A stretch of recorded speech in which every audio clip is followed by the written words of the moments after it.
All right. Thank you so much for coming, all of you. So I'll perform a little more for you shortly, but first I'm going to talk to you just a little about my practice and try to offer some insights into the ways in which experimentation has contributed to my creative process. Initially, I composed only for myself, and the work that I'm best known for involves compositions for solo voice and electronics, much like the short pieces I opened with, the short piece that I just opened with, which, by the way, is one of the earliest of my voice and electronics pieces that still remains in my repertoire. I do live sampling, processing, and looping of my voice in real time, and sometimes use projected video. And I often manipulate these elements with wireless gesture-controlled instruments. Two elements that I'm quite fond of in my work are found text and alphabetized lists. I've always loved lists, especially alphabetized ones. I find them to be tremendously poetic because of the sonic properties of the kind of repetition and gradual morphing that occurs in them. It's a bit like rhyme, but in my opinion, it's almost better than rhyme because it's less predictable. One of my favorite pieces of mine remains a very short found text piece that I made in the mid-1980s. And I'll play just a little bit of that piece for you.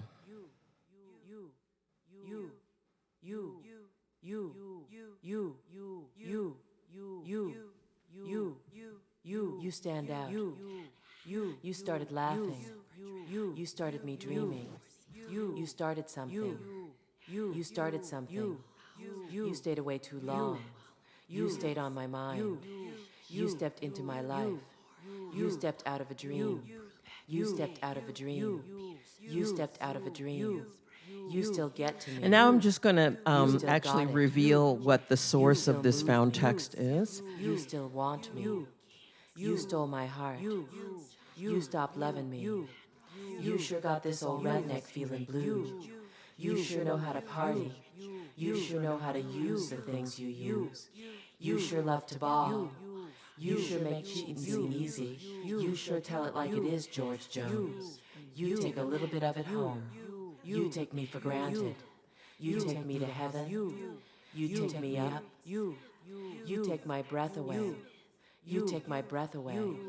You take my heart away. You take my heart home with So you. that piece. So if you're old enough to, you probably recognize what that piece of paper was. But so there used to be these things called record stores. And in the middle of every record store, this is before we all had computers, there used to be this giant book. It looked kind of like an overgrown telephone book with like thousands of sort of onion skin yellow pages. And it was the phonologue, and it was a list of every song title that was currently in print. And so when you would walk into the record store and say to the clerk, "I want that song. I don't know who does it, but it goes. It's about love, and it's so they could go in that book and try to look it up for you by it was cross-referenced by title, artist, and composer, and so on and so forth.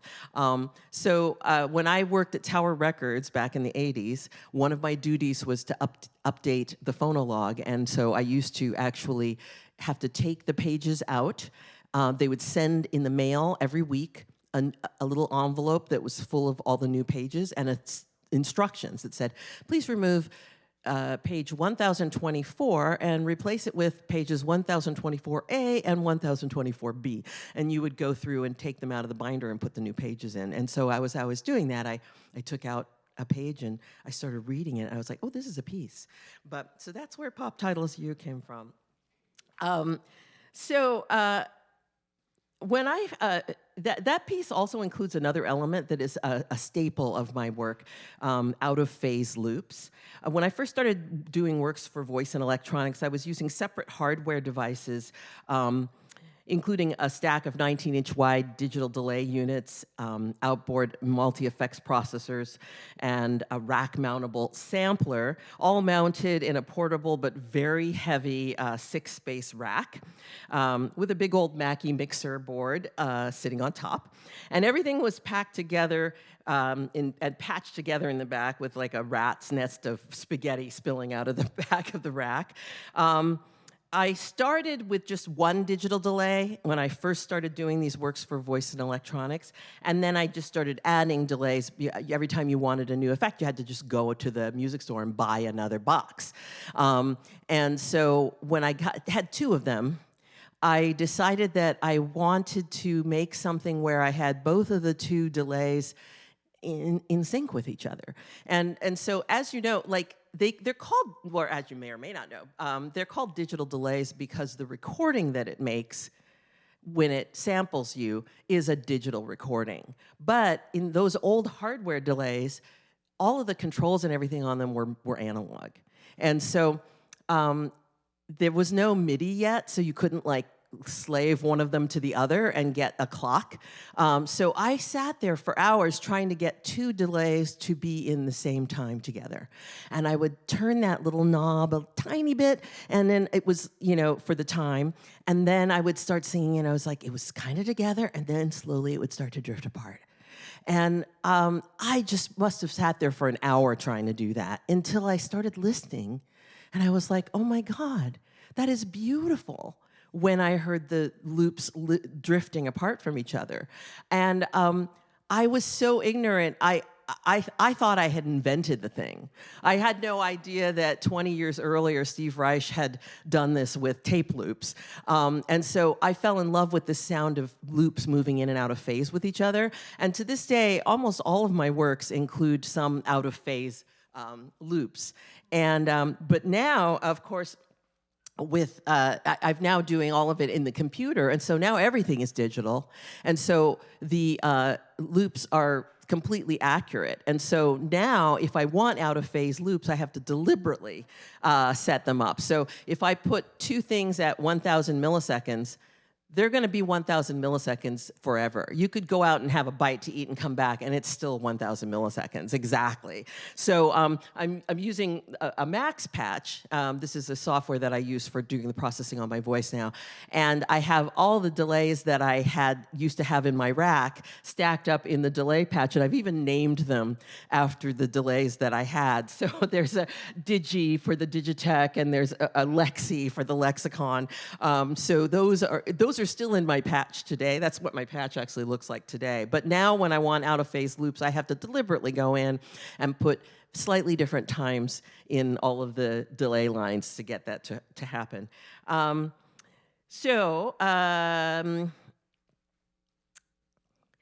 The phrase blurred lines in the title of this presentation refers to the fact that my work has increasingly crossed boundaries within music and across disciplines. The happy accidents part of the title of my presentation is, of course, about things like what I just described to you. And I should have said when I was mentioning that thing about the out-of-phase loops that probably some of the most important aspects of my work come from happy accidents. Those are the things that happen when you don't know what you're doing, so you do it wrong, and the mistakes end up being way more interesting than whatever it was you were trying to do. But getting back to this blurred lines idea, the other thing is that I'm inspired and influenced by great works from artists all across the spectrum of disciplines. And when I get excited about something I see, I often want to dive into that world. So I tend to have a hard time staying in my lane when it comes to making work. And as such, my body of work has expanded over the years beyond the solo voice and electronics compositions to include fixed media, scores for dance and film, text sound works, chamber music compositions, sound and video installations, and interdisciplinary performance works. I've also made a number of large-scale performance works for voice and electronics, multiple channels of projected video, with staging, lighting, and set design. The first of these works was a work that I made in the 90s about language called Parts of Speech, which took the shape of a sound work and then a performance work and an installation.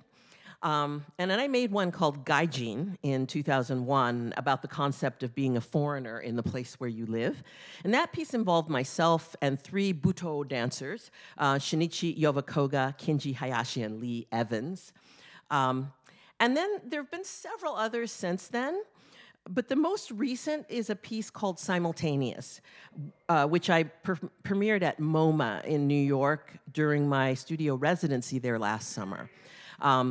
And it developed out of a project I worked during my Rome Prize Fellowship year.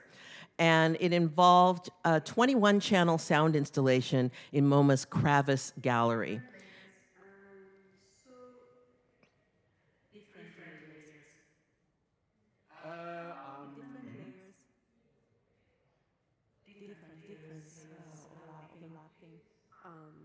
Significant overlap.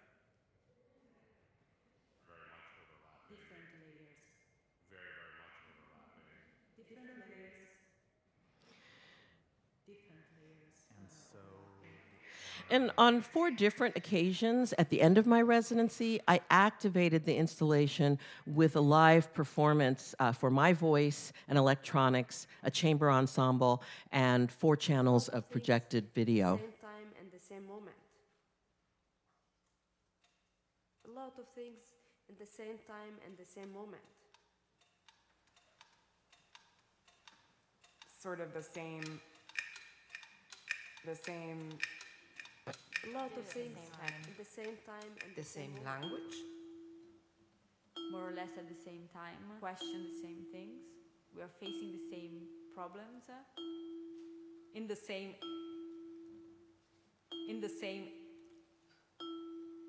At any one time. At the same time. more or less at the same time. A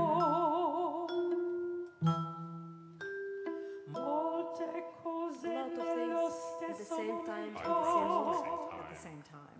Different layers, So different layers. At the same time. I don't know.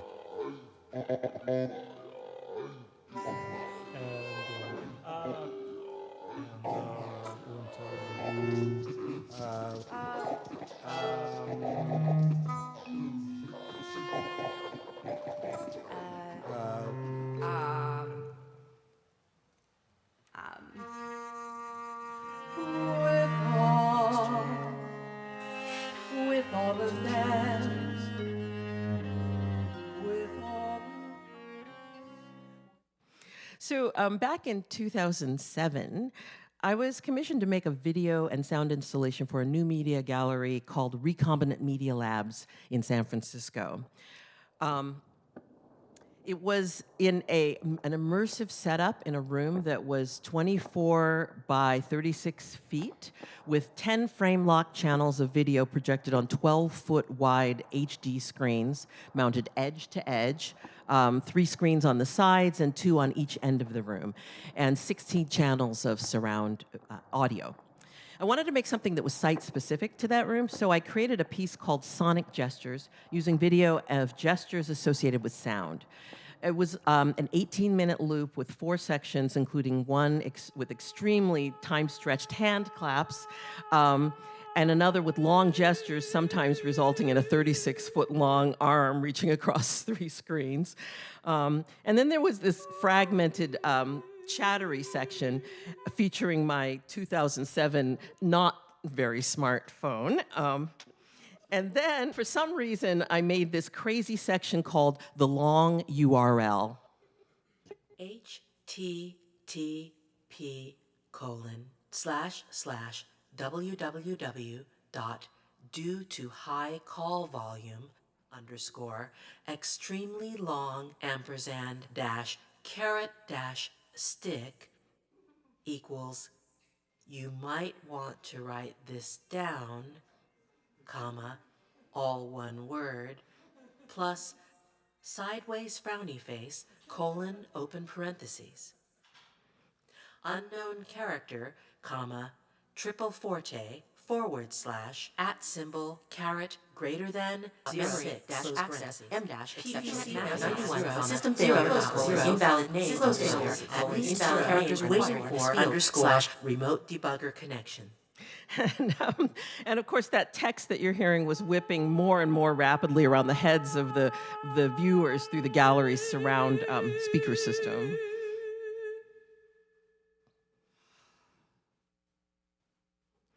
So, although my work over the years has begun to have some presence in the space of visual arts, it's not so much a shift as an expansion of what I do.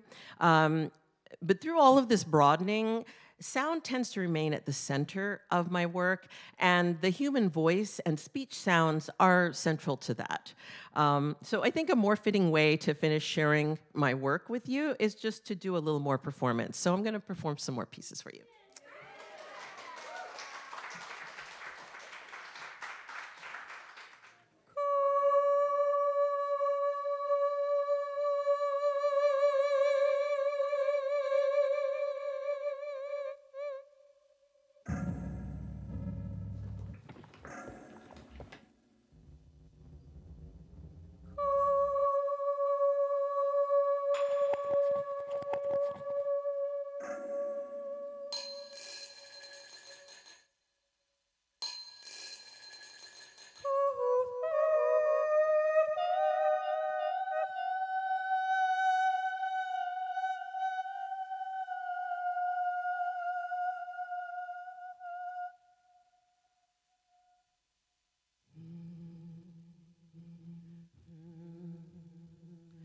One, two, three, four, five, six, seven, eight, nine, 10, 11, 12, 13, 14, 15, 16, 17, 18, 19, 20, 21, 22, 23, 24, 25, 26. 1, 2, 3, 4, 5, 6, 7, 8, 9, 10, 11, 12, 13, 14, 15, 16, 17, 18, 19, 20, 21, 22, 23, 24, 25, 26. 1, 2, 3, 4, 5, 6, 7, 8, 9, 10, 11, 12, 13, 14, 15, 16, 17, 18, 19,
20.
The marks left on pavement by spent emergency flares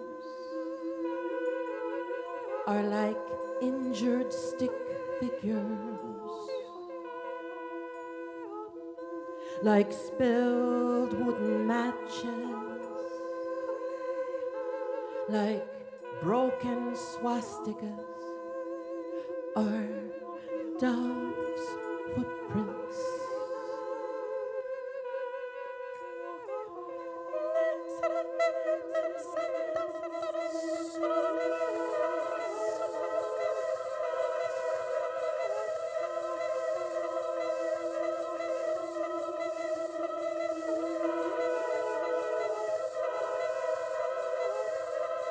Ballroom dance step diagrams, a collapsed blind person's cane,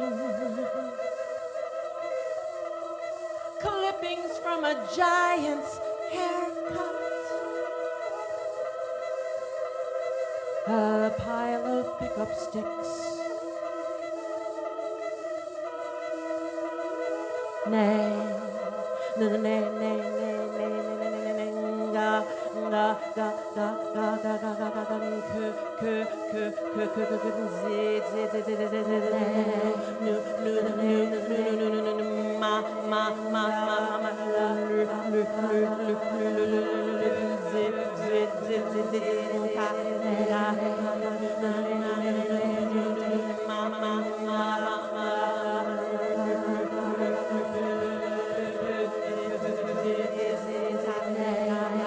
jagged London crosswalk marking, a low-res connect the dots drawing, a secret code, a secret code.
Thank you. Thank you. Thank you.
Ga